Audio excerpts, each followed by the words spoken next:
മലയാളികൾ ഇന്ന് രാവിലെ കേൾക്കുന്നത് ഞെട്ടിക്കുന്ന ഒരു വാർത്ത തന്നെയാണ്.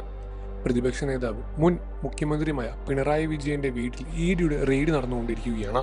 പിണറായി വിജയന്റെ മാസപ്പടി കേസിലാണ് റെയ്ഡ് നടക്കുന്നത് എന്നാണ് ഇപ്പോൾ അറിയാൻ കഴിഞ്ഞ വിവരം. വീട്ടിൽ റെയ്ഡ് നടന്നുകൊണ്ടിരിക്കുന്ന വാർത്തകളാണ് സോഷ്യൽ മീഡിയ വഴിയും മറ്റും പുറത്തു വന്നത്. പ്രേക്ഷകരെയും മലയാളികളെയും കേരള ജനതയെ മുഴുവൻ ഞെട്ടിക്കുന്ന ഒരു വാർത്തയായിരുന്നു അത്. ഈ റെയ്ഡിൽ എന്തെങ്കിലും കണ്ടുപിടിക്കാൻ സാധിക്കുമോ എന്ന് തന്നെയാണ് മലയാളികളും നോക്കുന്നത്. മുൻ മുഖ്യമന്ത്രിയും ഇപ്പോഴത്തെ പ്രതിപക്ഷ നേതാവുമായി പിണറായി വിജയനെ സപ്പോർട്ട് ചെയ്യുന്ന നിരവധി ആളുകൾ തന്നെയാണ് രംഗത്ത് വന്ന് ഇതിനെതിരെ പ്രതികരിക്കുകയും ചെയ്യുന്നത്.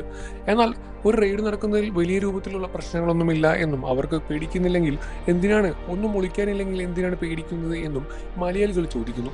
എന്നാൽ ഇതേ സമയം വി ഡി സതീശൻ നയിക്കുന്ന കേരളത്തെ മുന്നോട്ട് കൊണ്ടുപോകാൻ പിണറായി വിജയന് ഇനി സാധിക്കില്ല എന്നും വീട്ടിൽ ഒരു റെയ്ഡ് വന്നപ്പോഴേക്കും പിണറായി വിജയൻ കുടുങ്ങി എന്നാണ് പ്രേക്ഷകർ മലയാളികളും കുറേ പേർ പറയുന്നത്. എന്നാൽ ഇതെല്ലാം തന്നെ സത്യാവസ്ഥ എന്താണെന്ന് ഇതുവരെ പുറത്തു വന്നിട്ടില്ല. റെയ്ഡ് നടക്കുന്നു എന്ന കാര്യത്തിൽ സംശയമൊന്നുമില്ല, അത് യാഥാർത്ഥ്യമായ ഒരു കാര്യം തന്നെയാണ്. എന്നാൽ ഇതിനെതിരേക്കുന്ന കേസുകളും ഇതിൽ കണ്ടെത്താൻ സാധിക്കുന്ന കാര്യങ്ങളും എന്താണെന്ന് പുറത്തുവിട്ടിട്ടില്ല. ഉടനെ തന്നെ ആ കാര്യങ്ങളെല്ലാം തന്നെ പുറത്തുവിടും എന്ന പ്രതീക്ഷയിൽ തന്നെയാണ് മലയാളികളും കാത്തിരിക്കുന്നത്.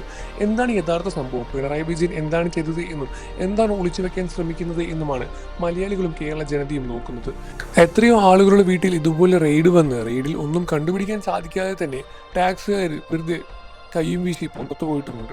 അതുകൊണ്ട് തന്നെ എന്ത് സംഭവിക്കും എന്നൊന്നും തന്നെ നമുക്ക് പ്രെഡിക്റ്റ് ചെയ്യാൻ സാധിക്കില്ല. ഒന്നും കണ്ടെത്തിയില്ലെങ്കിൽ അത് ടാക്സുകാർക്ക് വലിയൊരു അപമാനമാണ് എന്നും പിണറായി വിജയന്റെ വലിയൊരു തിരിച്ചുവരവ് തന്നെയായിരിക്കും അതും എന്നാണ് മലയാളികളും പറയുന്നത്.